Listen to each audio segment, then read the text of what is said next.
Hello guys. Welcome to my channel.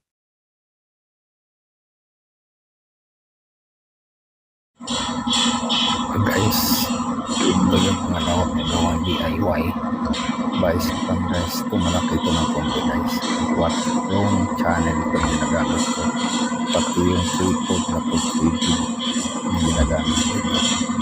Ito pala guys, ginagamit ko na ito ng mga pin. Nilagay ko ng pin para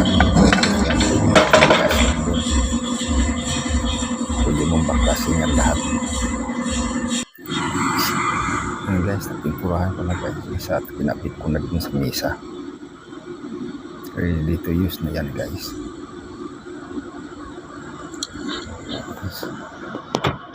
At saka guys, hindi ko na pinakita yung paano ko binubuo yan guys.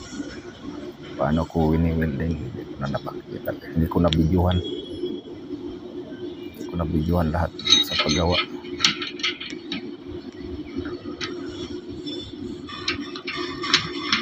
Kasi medyo matagal-tagal din gagawin yun guys.